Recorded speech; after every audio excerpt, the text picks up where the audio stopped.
Fitzgerald. Hello, everybody. Good morning. Welcome to the Late Show. Hold on a second. I get my mic cable here. We got a heck of a show for you. We got Sean Rutherford, my new employed announcer. He got fired off his last show because of low ratings. And we also got music critic Nathan Hollen. So let's get started. Let's go to viewer mail. My first letter comes from Chelsea Clinton. Oh, this ought to be a good one, everybody. Dear DJ, I'm a big fan. I've always wanted to know, why don't you have Larry Bud Millman on the show? Quite frankly, he's getting too old. Medicare costs too much nowadays, and workman's comp, because he always sells hot towels. Our next letter comes from a guy named Bill. Dear DJ, I really hate your show. What I want to know is why you always make fun of Clinton every night. Why, Bill? Because I don't like him. And if that's Bill Clinton, come on the show sometime. We'll have some fun. We don't have a top 10 list tonight. The home office in Grand Lakes, Michigan was destroyed by a fire from the Michigan militia. So let's get on with the editorial. It's about the Oscar Awards. There's one big problem. Why do we always have foreign films getting all the awards? Except for Braveheart. You know, I never seen it, but hey, it's an American film. Let's finally give the awards to an American for once. Finally, why does Apollo 13 get many awards? I don't know why. It was a great movie. Everything was their own, all special effects and everything. Anyways, so let's get the show on the road. My first guest is a music critic, Nathan Hollen.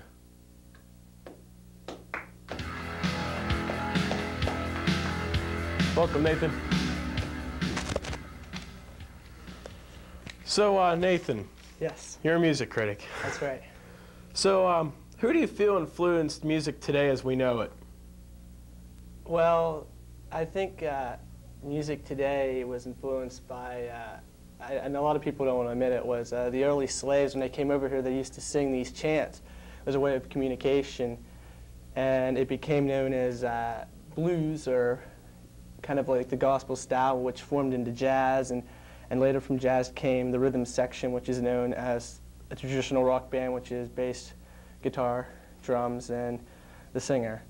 And people give the Beatles a lot of credit, but there was a lot of early rock musicians before that, and their songwriting is primitive, I'd say.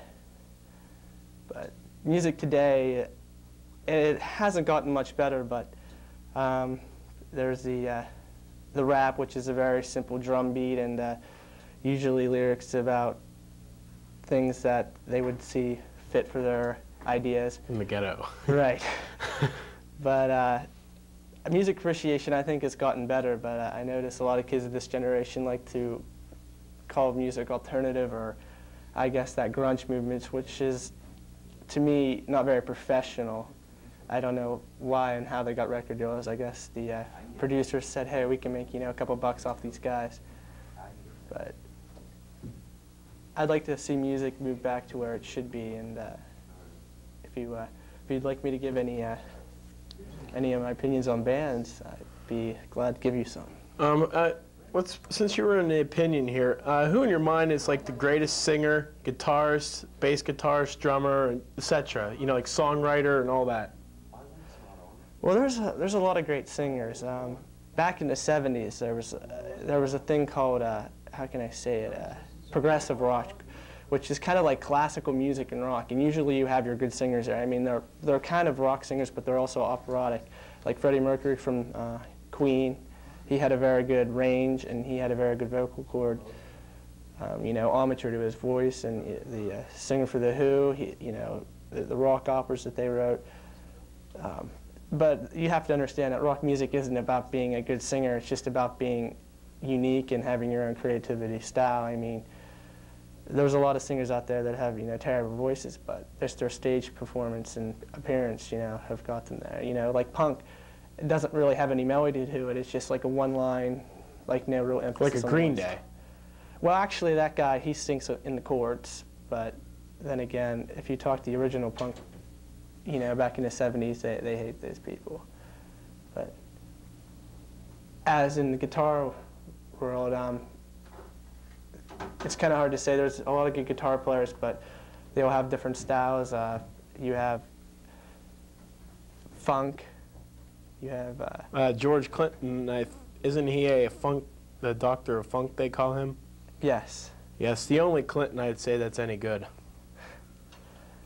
Yes, but I'll tell you another thing. A lot of the rap that's out today didn't really steal it, but uses his background funk music, and they just put their their lyrics to it, which is kind of sad because if you can't write music, then I don't want to see your face on television.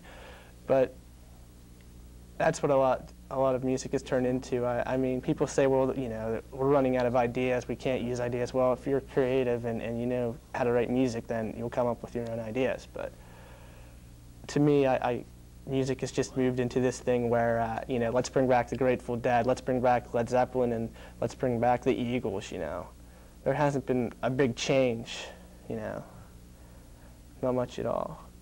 But getting back to a good guitarist, I've always liked Yngwie. I don't know, he's just a separate guitar soloist. They're very, very good.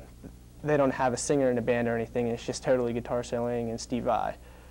But for a usual rock band, some of your most creative guitar players would have been The Edge from U2, because he had a distinct style, and the band wasn't very popular for its guitar playing, but just the way that he used his effects and his chording. But what do you think about the Who's Pete Townsend? He was very good.